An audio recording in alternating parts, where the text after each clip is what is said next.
Combattant pour la France, bravant le froid, bravant la faim, défiant l'horrible esclavage, bravant la balle, bravant ces chiens sans jamais perdre courage. Ce sont ceux du maquis, ceux de la résistance, ce sont ceux du maquis, jeunesse du pays.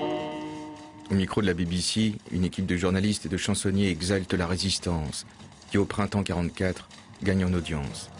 Une centaine de journaux nationaux, comme Combat, Franc-Tireur, Libération, atteint une diffusion de plus de 2 millions d'exemplaires. Les résistants actifs sont entourés de la couronne protectrice de milliers de sympathisants, y compris dans les rangs de l'administration vichysoise, où l'on observe bien des retournements de veste. Outre la propagande par tract des journaux, les résistants recueillent des renseignements sur le dispositif de l'occupant, effectuent des coups de main, exécutent des collaborateurs. La répression menée par la Gestapo et la milice est impitoyable. Des réseaux entiers sont moissonnés, les combattants de l'ombre sont torturés, assassinés. L'espérance de vie pour un résistant ne fut jamais aussi courte qu'au premier semestre 1944.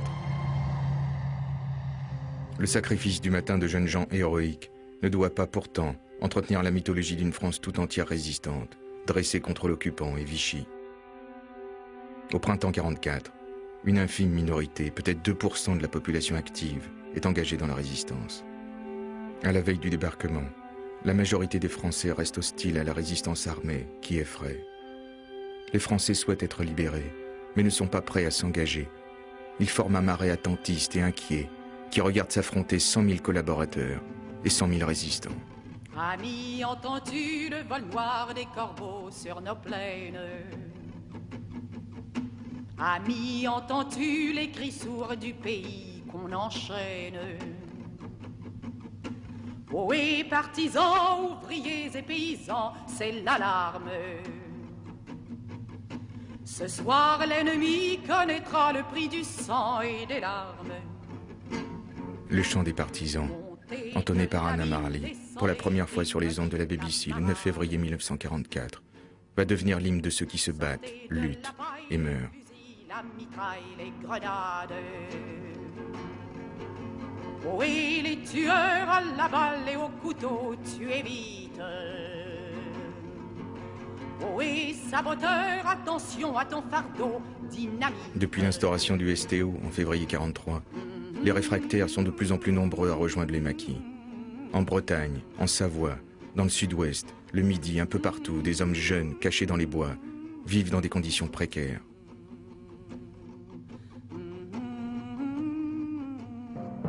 Les francs-tireurs se ravitaillent par la réquisition. Dans le Limousin, Georges Guingouin, clandestin depuis 4 ans, signe ses bons de réquisition, le préfet du maquis.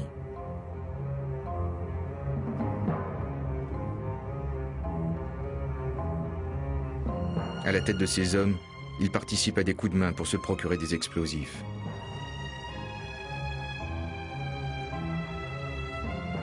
La résistance entretient l'insécurité par le sabotage des voies ferrées. Ici, non. Les Français parlent aux Français. Les chemins de fer sont vitaux pour le Reich.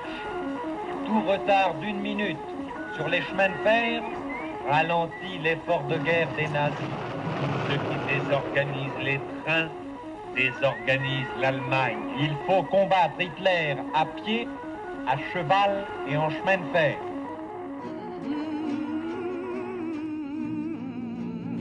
La pénurie d'armes lourdes handicape l'action militaire. Les maquis sont mal fournis et les parachutages parcimonieux effectués par Londres ne permettent pas d'équiper chaque combattant.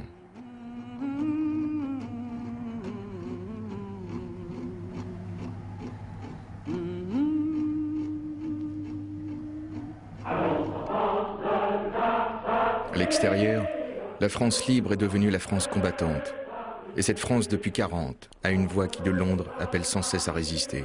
Les Français libres n'acceptent pas cette défaite. Les Français libres ne consentent pas à ce que, sous prétexte d'ordre européen, leur pays serve à l'ennemi de base de départ. pour attaquer d'autres peuples qui luttent pour le même idéal.